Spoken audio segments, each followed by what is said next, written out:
బట్టతలతో బాధపడుతున్నారా? ఆధునితనమైన పద్ధతిలో hair transplantation చేయబడును. Face clinic, Hyderabad. నమస్తే రస్తా గారు. నమస్తే ఉషా.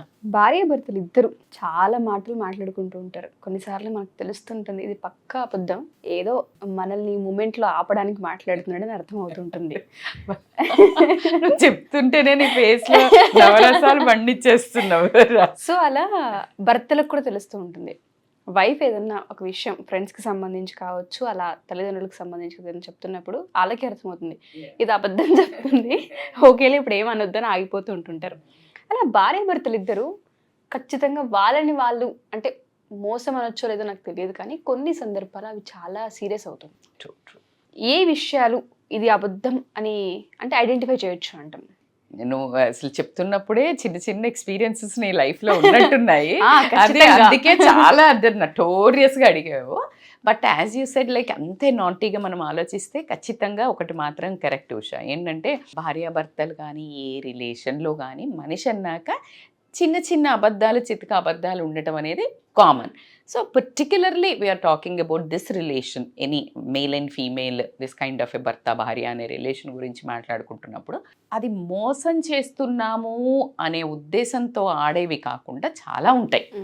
భర్తకి భార్య తల్లిగారింటికి వెళ్ళటం ఇష్టం ఉండదు, కానీ తల్లిగారింటికి వెళ్ళకుండా ఎట్లా ఉంటారు, మనస్సేమో పీకుతుంది అవునా అని చెప్పేసి నిజాయితీగా సినిమాలో చూపించేట్టు ఉండటం వేరు, తల్లి పోకుండా మా అమ్మ అని 15 ఏళ్ళకి కలిసామని చెప్పుకోవటం, లేదు అంటే చిటుక్కున భర్త అటు పోగానే జంపు జిల్లాని కొట్టి పక్కకి వెళ్ళేసి చూసేసి వచ్చి నేను చూడలేదు అనటం వేరు.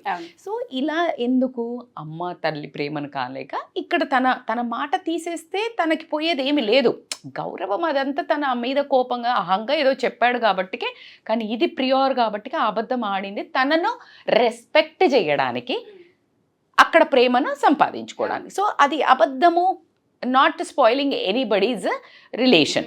సో ఇలా పర్వాలేదు. లేదు ఒక చిన్న ఆడకుండా ఆ లేడీస్ అసలు ఆడకుండా ఉండడం అనేది ఇంపాసిబుల్, జరగని పని. ఎందుకంటే మన పైసలు ఇచ్చారనుకో డబ్బులు, మళ్ళీ చీరో ఏదో నగలో ప్రతి దాంట్లో ప్రతి నెల ఇంత కట్ చేసి పక్కన పెట్టుకొని ఇంత గ్రామ్ బంగారమో లేకపోతే చీరో కొనుక్కునేది అంటే ఖర్చు అయిన ఇంట్లోకి ఖర్చు. నేనేమన్నా తిన్నానా? ఇంకా ఇంకా కామెడీ అసలు జస్ట్ ఏమైనాయి అంటాడు అంతే, లడల్లడల్లడల్లడ బాగుతానే ఉంటాం. ఎందుకు అంటే అది అబద్ధం, ప్రూవ్ అవ్వాలి. ఇప్పుడు నేను వాడలేదని ప్రూవ్ అవ్వాలి, అక్కడే తెలిసిపోయిద్ది అసలు ఇదేదో దాల్మే కుచ్చుకాలా హే అనేది. సో అట్లా ఉంటుంది. ఇంకా హస్బెండ్ తీసుకుంటే వాళ్ళవి కూడా ఎలా ఉంటాయంటే, భార్య అంటే ప్రేమ ఉండి కొంతమందికి భయం ఉండి కూడా అది వేరే విషయము, భయంతో కూడిన భక్తితో కూడిన ప్రేమతో కూడిన భయం ఉంటుంది. సో దీన్ని ఎలా కాపాడుకుంటారంటే, ఇప్పుడు ఫర్ ఎగ్జాంపుల్ వాళ్ళది కూడా తల్లిదండ్రితో కనుక పోల్చుకుంటే, సిస్టర్స్ తోటి పోల్చుకుంటే కొంచెం ఎక్కడో ఈ ఆడవాళ్ళకి మనకి అంటే భార్యలకి ఏముంటుందంటే, తల్లి తండ్రికి చెల్లెకి హస్బెండ్ చూస్తున్నప్పుడు ఎప్పుడు దాంట్లో అడ్డుపడద్దు, అది చాలా రాంగ్ అని మాత్రం నేను చెప్తాను. మరీ మీరు ఓ పెద్ద సంఘ సేవలాగా మాట్లాడుతుంటే పూర్తిగా నిన్ను, నీ ఫ్యామిలీని, నీ పిల్లల్ని, నీ ఒక ఫ్యూచర్ చూడకుండా వాళ్లకు మినిమం నీడ్స్కి అవసరమైనప్పుడు చేస్తుంటే మాత్రం నువ్వు అడ్డుపడడం తప్పు. ఒకవేళ అలా కాకుండా నీకు మొత్తం లేకుండా అటు పూర్తిగా ఉడాయించేసి అసలు పిల్లలకి పట్టించుకోకుండా మరీ బాధ్యతారహితంగా వహిస్తే అప్పుడు నువ్వు క్రాస్ చెక్ చేసుకోవటం అనేది ఒక అర్థం. సో నువ్వు అట్లా బాగా ఇట్లా గ్రీడీగా ఉన్నావు, అసలు మీ అమ్మ వాళ్ళకి పెట్టొద్దు, మీ చెల్లెని రానియొద్దు, ఇట్లా ఒక రకంగా ఉన్నావంటే ఖచ్చితంగా ఆయన ఎమోషనల్గా ఉంటుంది, తల్లి తండ్రి బంధం ఉంటుంది, అన్న బంధం ఉంటుంది. కాబట్టి అటు మెల్లగా అటు జారేసి అమ్మ భార్యకి చెప్పకే అని చెప్పేసి ఈయన చెప్పడు ఇంట్లో. అది ఎందుకు? ఈవిడంటే ప్రేమ, ఈ రిలేషన్ వదులుకోలేక ఆ రిలేషన్ కాపాడుకోవాలి కాబట్టికే అందమైన అబద్ధం అనే చెప్తాను నేను దాన్ని. ఆ అబద్ధాల వరకు సాటిస్ఫై. ఇంకో రకంగా నాటి అబద్ధాలు ఏముంటాయంటే, ఫ్రెండ్స్ దగ్గరికి పోవాలి, పార్టీకి నైట్ కూర్చోవాలి, సిట్టింగ్లో వేయాలి, కానీ పెళ్ళి చేస్తే తోలు తీస్తుంది, బెల్ట్ తీస్తుంది కొంతమంది, లేకపోతే అలుగుతుంది. అందుకని చెప్పేసి నువ్వైతే నేనైతే ఇక్కడ ఇక పిల్లలతోటి మొత్తం అలసిపోయి ఏంది జీవితము, నేనైతే ఇంతనే నా బతికి ఇంతే, నా చాకిరి ఇంతే, నువ్వు మాత్రం తిరిగిరా ఎంజాయ్. ఇది పెద్ద రామాయణం స్టార్ట్ అవుతుంది బట్టన. అందుకని అమ్మ ఇదేం నసపాడైతే ఫస్ట్ చెప్తుంటాడు ఆయన మంచిగానే కరెక్ట్గానే, ఫ్రెండ్స్ దగ్గర పోతున్నా అని. ఈ రామాయణం వినలేక ఏం చేస్తాడు, చిన్నగా ట్విస్ట్, ఆఫీస్లో మస్తు లేట్ అయింది నాకు, లేకపోతే రావట్లేదు, లేటుగా వస్తా, మస్తు పెద్ద ప్రాజెక్ట్ ఇచ్చిండు సార్ అని చెప్తాడు. సో ఇలాంటి స్వీట్గా చిన్నగా until unless you are not spoiling your economy, your character, that's a beautiful life. ఆ అందమైన అబద్ధాలతోటి ఒకరినొకరు అంటే ఎంత ప్రేమ, గౌరవము, ఇష్టము ఉంది అని కూడా తెలుసుకోవచ్చు ఇలాంటి అబద్ధాలలో. అవి మితిమీరుతున్నప్పుడు మోసం కింద మారే ఒక తరుణంలో మేడం అది మొత్తం మోసం అయిపోయి తెలిసిన తర్వాత గుండెలు లబో దిబో one fine day that at blast that's is a huge విధ్వంసం అవుతుంది జీవితము. అంటే నీకు తెలియలే ముందు ఒక పెద్ద మీద వచ్చి చెప్తుంటాడు, నీకెట్లా తెలియదే అబద్ధాలు చెప్తుంటే ఇన్ని రోజుల నుంచి అంటే, అది గుడ్డిగా ఉండకుండా మొత్తం నీ జీవితం సర్వనాశనం అయ్యేదాకా నువ్వు చూసుకోకుండా ఎలాంటి అబద్ధాలు రియల్గా అబద్ధాలు ఆడుతున్నారు ప్రాబ్లమాటిక్వి అనేది కనుక్కోవాలంటే కొన్ని మేనరిజమ్స్, కొన్ని టెక్నిక్స్. ఏంది మేడం మీరు అన్ని జీవితాలు బాగా పాడు చేసేవి చెప్తున్నారు, మమ్మల్ని పట్టుకునేటి అని మాత్రం నన్ను అస్సలు అనకండి. నేను ఇండైరెక్ట్లీ ఐఎమ్ హెల్పింగ్ మన లైఫ్ని ప్రాబ్లంలో పడేసుకోకుండా ఉండడానికి. మీకు తెలియదు అసలు, మీకే హెల్ప్ చేస్తున్నట్టు నేను ఎక్కువ. సో కాబట్టికే ఈ కొన్ని పారామీటర్స్ మాట్లాడుకుందాము. ఏది నిజము ఏది అబద్ధము అని గనక మనము తెలుసుకోవాలంటే అసలు కొంచెం బాడీ, మైండ్, మనస్సు కరెక్ట్గా పెడితే అసలు లేడీ సిబిఐలో అసలు కోచింగ్ బీచింగ్ చదివి చేరుస్తారు అబ్బాయిలని, కానీ లేడీస్ని ఇట్లా ఉత్తగా తీసుకుపోయి చేసేసినా కూడా ఈజీగా కనుక్కుంటుంది ఇక్కడ ఇది జరిగింది ఇక్కడ. అంత ఎమోషనల్ క్వశ్చన్ ఉంటుంది. ఈక్యూ అంటారు లేడీస్కి. ఎవ్రీబడిలో ఒక పర్సన్, ప్రతి మనిషిలో మంచి ఉంటుంది, చెడు ఉంటుంది. ద డామినేటింగ్ బిహేవియర్ ఏదైతే ఉంటుందో దాళ్ళను మంచి మనుషులు అంటారు. ఆ మంచి మనిషి వెనకాల మరి చెడు ఉండకుండా ఉండదు. గాంధీజీ ఎంత మంచోడని చెప్తారు, కానీ కొంతమంది ఏం చెప్తారు, ఇద్దరు అమ్మాయిల్ని పట్టుకొని ఉన్నాడు, లేకపోతే ఏదో మొత్తానికి ఇందిరాగాంధీ ఏదో something they cook. So everybody has one dark side. Major ఏంది అది కన్సిడర్ అవుతారు. అట్లాగే సేమ్ ప్రతి మనిషికి ఐక్యూ అంటే ఇంటెలిజెంట్ కోషెంట్, ఈక్యూ అంటే ఎమోషనల్ కోషెంట్, ఈ రెండు ఉంటాయి. అయితే సర్వసాధారణంగా ప్రకృతి సహజంగా లేడీస్కి ఈక్యూ ఎక్కువ ఉంటుంది. ఎమోషనల్ కోషెంట్ అంటే ఇప్పుడు పిల్ల పడంగానే ఆ ఉరకడము, ఎవరైనా అనగానే ఏడు చేయటము, ఇవంతా ఎమోషన్స్. సో ఈ ఎమోషన్స్ అనేది ఏంటంటే ఫీలింగ్స్ని, కళ్ళని. ఇప్పుడు ఒక ఆమె అట్లా చూసుకుంటూ ఆమె ఇట్లా చూసినావా, ఆమె అసలు ఒక సెకండ్ నువ్వు ఇక్కడ ఉంటే ఒక అబ్బాయి నిన్ను చూస్తున్నాడు వేరే రకంగా అని ఇట్లా తల తిప్పకుండా చెప్తుంది. That feelings that she has that grasping power. So EQ ఎక్కువ ఉంటుంది. సో అందుకని లేడీస్ జనరల్గా రాగానే ఇట్లా ఒక స్కాన్ వేసి పడేస్తారు అని. సో ఎయిర్పోర్ట్లో అవుతుంది కదా ఒక స్కానింగ్, కా అని కొట్టంగానే అప్పుడు మళ్ళీ ఏదో మోగంగానే బట్టలు కరెక్ట్గా చూస్తుంది, వెనకాల గినకాల కథ కార్ఖాన పర్సు గీర్సు అంత ఉంటుంది, మామూలుగా ఉండదు మరి లేడీస్ తోటి. సో అది మరి జెంట్స్ అని అంటే వాళ్ళకి అదే దట్స్ హౌ వాళ్ళకి కొంచెం ఎమోషనల్ క్వశ్చన్ తక్కువ ఉంటుంది కాబట్టి అబ్జర్వేషన్ చేసుకుంటే మనం లైఫ్ని చక్కబెట్టుకోవచ్చు అనే ఉద్దేశం, కానీ గొడవలు పడమని మాత్రం కాదు. నేను ఆల్వేస్ ఇక్కడ క్లెయిమ్ వేయమని చెప్తాను. నేను చెప్పేటప్పుడు ఎప్పుడు కానీ is whatever we are doing the videos to benefit conclusion కి దట్ ఈస్ వెరీ, నేను అందుకనే ప్రతిసారి చెప్తాను వెంటనే ఒక కంక్లూజన్ కి రాగానే ఇది చెప్పింది అంటే నువ్వు అబద్ధాలు ఆడతావు. It's not that, it is that like why they are doing that analysis చేసుకొని దగ్గరికి తీసుకొని అలా చెయ్యకుండా మంచిగా సగబెట్టుకోవచ్చు జీవితాన్ని అని చెప్పే ప్రయత్నమే మనం చేస్తాం.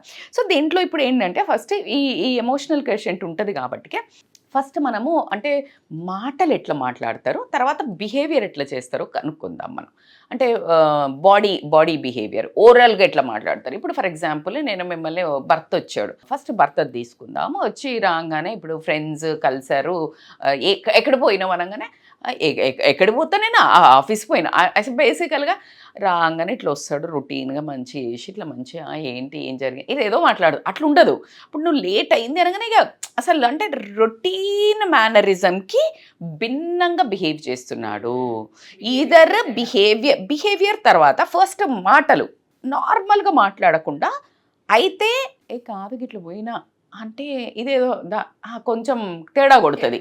లేదు వాయిస్ పెంచి మాట్లాడతాడు, ఏంటి అంటే నాకు పని ఉండదా అట్లా అంటే లైక్ ఓవర్ ల్యాప్ చేసేస్తాడు. అది కాకుండా ఇప్పుడు ఈమె అడిగిన దానికి అది అబద్ధం అని తెలవడానికి ఇంకొకటి ఏంటంటే అసలు టోటల్గా డైవర్ట్ చేసేస్తాడు టాపిక్. ఎక్కడ పోయినా నాకే ఇదంతా ఇది సంసారము ఇక అంటే టోటల్గా అసలు టాపిక్ని డైవర్ట్ చేసేస్తాడు. ఆమెకి ఎందుకు వచ్చిందిరా నాయన ఇక అడుగుతే ఓ పెంట తయారవుతుంది ఇంట్లో నాకు అని ఇది టోటల్గా రూటే మార్చేస్తాడు అన్నట్టు. అంటే like he'll create that mess in the house, she'll be scared to ask. అడగడానికి భయపడేలా చేస్తారు. ఇది కొంచెం ముదురు రకాలు.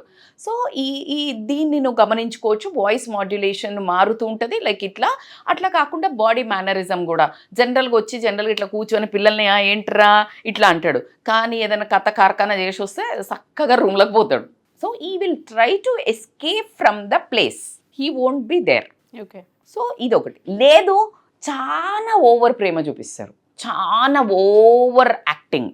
అంటే నీకేమైనా పట్టుకురావడము, నీకేమైనా ఎక్స్ట్రాగా పట్టుకురావడము, అట్లా నిజంగా తెచ్చి మంచి భర్తలను అనుమానించకండి తల్లి. మీరు తెలుస్తుంది మ్యామ్, ఆ చేంజ్ తెలుస్తుంది ఆ వైఫ్ కి ఆ భర్తకి ఆ చేంజ్ రియాలిటీ అర్థమైపోతుంది. అసలు తెలుస్తుంది అబ్బా. ఇప్పుడు మనం ఉత్తగా ఊరికి ఇట్లా చెప్తున్నాం కానీ వాళ్ళకి తెలుస్తుంది. తెలిసినాక ఎందుకు అడుగుతారు అంటే అడిగి వాళ్ళు ఒప్పుకోకపోతే గొడవ పెట్టుకుంటారని వాళ్ళు కన్ఫర్మ్ అవుతారు. కన్ఫర్మ్ కాంది అసలు అడగరు.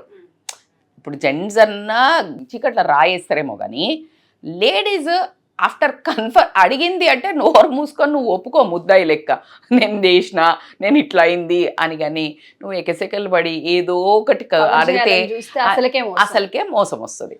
సో ఇది ఒకటి చాలా ఇంపార్టెంట్. అండ్ ఇంకొకటి ఏంటి అంటే ఇప్పుడు లేడీస్ది తీసుకున్నా కూడా వాళ్ళు శారీస్ ఇక్కడ వరకు చిన్నవి ఓకే, చీరలైనా బంగారమైనా ఇంకేదైనా నెగటివ్ బిహేవియర్ అయినా until unless it is spoiling your economics, అంటే నువ్వు అప్పుల పాలయ్యి బరి తెగించి అంటే ఇక పూర్తిగా అప్పులు చేసుకుంటూ నగలు నాణ్యాలు ఎక్కువ, then you need to understand that like they are. ఇప్పుడు ఇది ఎక్కడదే నువ్వు మొన్న కొనుక్కున్నావు అంటే ఎందుకైంది పాతదే ఉన్నది అప్పటిదే, నేను బంగారం ఎక్కువ మాట్లాడుతున్నారు, ఎక్కువ ఎక్స్ప్లెనేషన్ ఇస్తున్నారు, అది నీకు ఎఫెక్ట్ అవుతుంది.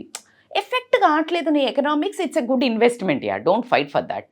బట్ ఎకనామిక్స్ ఇన్వెస్ట్ అయ్యి నీకేదన్నా థ్రెటనింగ్ జరుగుతోంది బయట నీకు సంసారంలో, దాన్ని కవర్ చేస్తుంటే మాత్రం కూర్చొని నువ్వు you need to sort it out. అది వదలకండి, అది పెద్ద గొడవల కింద అవసరం వస్తుంది. సో అది చీరల విషయంలో కూడా ఎంతవరకు ఇంపార్టెంట్ అవన్నీ సిల్లీవి. సో పెద్దవి వస్తే ఇంకొకటి మీకు నాన్ వర్బల్గా, మరి అదే ఎట్లా తెలుస్తుంది మేడం, బాడీ లాంగ్వేజ్తో కూడా పట్టుకోవచ్చు.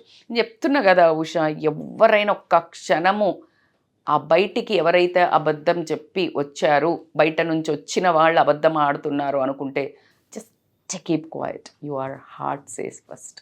మనసు చెప్పేస్తుంది. మనస్సు కనెక్షన్ నీకు ఆ వైఫ్తో కానీ హస్బెండ్తో కానీ ఉంటే అది ఎట్లా అలారం కొడుతుందంటే you will be missing them, you will be missing that person. అబద్ధం చెప్పే పర్సన్ నీకు దూరం అవుతున్నారు, సంథింగ్ ఈజ్ వెరీ రాంగ్, ఇక్కడ కొడుతుంది. You will feel vacuum. నువ్వు ఖాళీ పని బాధ ఏదో జరుగుతుంది నా కొడుతుంది. ఆ కనెక్షన్ మీకు ఉండుంటే సరే. బాడీ లాంగ్వేజ్ ప్రకారం మాట్లాడుకుంటే మోస్ట్లీ నలుపుతుంటారు, లేకపోతే కాళ్ళు ఊపుతుంటారు, అంటే టెన్స్డ్, యాంగ్జైటీ, బికాస్ అది ఏదో ఒక అబద్ధం చెప్తున్నారు వాళ్ళకి, అది they are not ready for that. లేదో క్వైట్ అయిపోతారు, అంటే ఎక్కువ బిగించుకొని కూడా ఉంటారు, because they need to get ready. ఇట్లా అంటే నేను అబద్ధం ఆడేస్తున్నా అనేది ఉంటుంది. వాళ్ళు ఎవరికి కాన్షియస్గా ఇది ఇప్పుడు నువ్వు ఎంత గమనించి మేడం మీరు చెప్పినరు వీళ్ళు దీన్ని ఓవర్కమ్ చేయడానికి ఏమైనా కథలు పడతారేమో ఇట్లా ఇవన్నీ చెయ్యకుండా అంటే మీరు కీన్గా అబ్జర్వ్ చేస్తే చిన్నదన్న దొరుకుతుంది. ఏది బాడీ లాంగ్వేజ్లో చేతులు నలుపుకోవడమా, ఫింగర్స్ ఊపడమా, లేకపోతే ఏదో ఒకటి కంటిన్యూస్గా పెన్ను తిప్పడమా, కంటిన్యూస్గా అక్కడ ఉన్నది చదవడమా, this all thing is a mannerism. అట్లా కాకుండా నీకు వీళ్ళు అంటే నేను ఇందాక కూడా చెప్పిన డైరెక్ట్గా వెళ్ళిపోతారు బాడీ లాంగ్వేజ్లో, అంటే like they won't be here, eyes to eyes పెట్టి మాట్లాడరు, అస్సలు మాట్లాడరు, ఎటో తిరుక్కుంటూ మాట్లాడతారు. బికాస్ వాళ్ళు చూడలేరు, ఎవరైనా పెద్ద తప్పు చేసినప్పుడు వాళ్ళలోనే ఎక్కువ గిల్ట్ ఉంటుంది. సో కాబట్టికే అట్లా చూడలేరు. లేదు అంటే ఎక్కువగా చూసి నోరు పెద్దది చేసుకొని అరుస్తారు. So then that is also over doing of anything which is not normal from the past. You can identify. అట్లా కాకుండా ఏంటి అని అంటే వీళ్ళు వర్బల్లో ఇప్పుడు ఫర్ ఎగ్జాంపుల్ మనం ఏదైనా అబద్ధం చెప్పాలి అంటే ఏంది, కుక్ చేయాలి కదా స్టోరీ. ఇప్పుడు ఫర్ ఎగ్జాంపుల్ మనం కొంతమందిని అడుగుతున్నప్పుడు లవ్ స్టోరీ ఎట్లా జరిగిద్దంటే వాళ్ళది నిజమైన లవ్ స్టోరీ కాదు అంటే వాళ్ళు కుక్ చేయాలనుకోండి ఏదైనా, దెన్ దే విల్ ఎవర్ కానీ రైట్ సైడ్ పైకి చూస్తారు కళ్ళు, ఎందుకంటే right brain is a creative brain. So ఆ లాజికల్ బ్రెయిన్కి ఏంటంటే క్రియేట్ చేస్తుంది, సో లెఫ్ట్ బ్రెయిన్ ఏంటంటే లాజిక్ అడుగుతుంది. సో క్రియేటివ్ బ్రెయిన్ ఏదైతే కుక్ చేయాలి కాబట్టి దాన్ని ఆ లుక్స్ ఏదైతే ఉందో టాప్ వైపు చూస్తారు. సో మోస్ట్లీ మీరు దాన్ని బట్టి కూడా you can analyse that is like something is cooking, creative అవుతుంది అనేది అదొకటి ఐడెంటిఫై చేయొచ్చు. సో ఇలా నీకు పరిపరి విధాలుగా ఉంటాయి. ఈ విధాలలో కాకుండా నేను చెప్తున్నా కదా, లేడీస్కి అయితే intuition by default by birth వచ్చింది. మనము ఎక్కడో ఒక మూవీలో కూడా చూశాను నేను, మహేష్ బాబు మూవీ, సిబిఐ ఏదో, లేడీస్కి పెద్ద ట్రైనింగ్ ఎక్కర్లేదు సార్, వాళ్ళని ఇట్లా వేసేస్తే మగవాళ్ళకి మనకు ట్రైనింగ్ కావాలి కానీ వాళ్ళ జన్మతః అసలు ఇట్లా స్నిఫర్ డాగ్స్ కూడా పనికిరావు. అంటే ఇట్లా రాగానే తాగిండా తాగలేదా, ఎక్కడ పోయి వచ్చిండు, ఏం కథ చేసి వచ్చిండు దా నువ్వు అనే ఐస్ తోటి ఇట్లా ఒక స్కాన్ మాత్రం జరుగుతుంది. సో అది జన్మతః వచ్చింది. సో కాబట్టికే అబద్ధాలు ఎంతవరకు ఆడాలి, అందంగా ఉండే అబద్ధాలు ఆత్మీయతను పెంచుతాయి. అదే ఇలా అమానుషమైన అబద్ధాలు ఎప్పుడైతే ఆడతారో జీవితాలని అతులాకుతులం చేయడం జరుగుతుంది. సో కాబట్టికి అబద్ధాలను పసిగట్టుకొని దానిని కంక్లూజన్ ఏంటి అని అంటే, ఎనీవేస్ అబద్ధాలు ఆడుతున్నారు అంటే నువ్వు ఏదో మైనస్ పాయింట్ ఉంది మనది. ఇప్పుడు అబద్ధం ఆడి ఆమె చాలా అప్పులు చేస్తుంది అంటే షీ వాంట్స్ దట్. అప్పుడు కూర్చోబెట్టి నువ్వు ఎంత అవసరం ఉంది మనకి, ఎంత చేయాలి, సరే నీకు ఇప్పటి నుంచి నువ్వు ఇంత అడిగావు కదా నేను ఇంత చేస్తా, ఎందుకంటే నువ్వు చెయ్యకపోతే ఇంకేమో ఎవరో చేయాల్సి వస్తుంది. సేమ్ వే లేడీ జెంట్, నువ్వు ఎందుకు ఫ్రెండ్స్ దగ్గర వెళ్తున్నావు, వెళ్ళు, నెలకు ఒకసారి వెళ్ళు, తాగనీకెళ్ళు, లేకపోతే 1 వీక్ ఒకసారి వెళ్ళు, నాకు చెప్పేళ్ళు, I don't mind, give that freedom. నువ్వు ఇవ్వకుండా మొత్తం నస్సలాగా చేస్తే అది కాస్త అబద్ధములో ఒక ఎడిక్షన్ అలవాటయ్యి అది ఇంకా ఎక్కువ డేంజర్కి దారి చేస్తుంది. అట్లా కాకుండా డిఫరెంట్ యాంగిల్స్లోకి వెళ్ళిపోతారు. సో కాబట్టికే అబద్ధాలు ఆడుతున్నారు అంటే something is missing from both the sides. So కాబట్టికే దాన్ని కూడా ఫిగర్ అవుట్ చేసుకోవడానికి మనం ఇది హెల్ప్ చేస్తున్నాం. కాబట్టికే ఎందుకంటే అంత బ్యూటిఫుల్ బాండింగ్లో నీ దగ్గర అబద్ధాలు ఆడాల్సి వస్తుంది అని అంటే ఇంకా ప్రపంచంలో ఎక్కడ పోయి మాట్లాడాలా, నీ ఇంట్లో ఉన్న 4 గోడల మధ్యలో లేచినప్పటి నుంచి పడుకునేదాకా నీతో మొత్తం సన్నిహితంగా అంటే అర్ధనారీశ్వర అని చెప్పే భార్యాభర్తల మధ్యలోనే వస్తున్నాయంటే చిన్న చిత్క గురించి మాట్లాడలేదు. That's okay, that's fine. కిట్టికి పోతున్నా అంటే ఇష్టం ఉండదేమో హస్బెండ్కి అని అంటే that's okay. It is not damaging your life or kids life or husband life, then it is fine. But if you are damaging, నీ అబద్ధాలు నీ పిల్లల మీద ఎఫెక్ట్ పడుతున్నాయి, భర్త మీద ఎఫెక్ట్ పడుతున్నాయి, భార్య మీద పడుతున్నాయి, సంఘం మీద పడుతున్నాయి, then it is a caution to get into it and solve that matter అన్న దానికి మనం ఈ క్యూజ్ ఇవ్వడం జరుగుతుంది. Started with joke but ended with serious, because same చిన్న అబద్ధాలు కాస్త పెద్ద అబద్ధాలై సీరియస్ అవుతుంది. కాబట్టి just it's a small try from both of our sides మంచి బంధాలను నిలబెట్టడం కోసం. మీరు చెప్పిందంటే నాకు బాగా అర్థమైందంటే, మీరు చెప్పే అబద్ధం మీ భార్యకు కావచ్చు, భర్తకు కావచ్చు, మోసం కింద ఉంటుందా, లేదు అంటే ఈ మూమెంట్ తనకు నచ్చదు కాబట్టి పర్లేదు అనిపించేలా ఉందని వాళ్ళ మనస్సాక్షికి తెలుసు, దాన్ని బట్టి వెళ్తే సరిపోతుంది. థ్యాంక్ యూ రజిత గారు, thank you so much. Thank you so much Usha.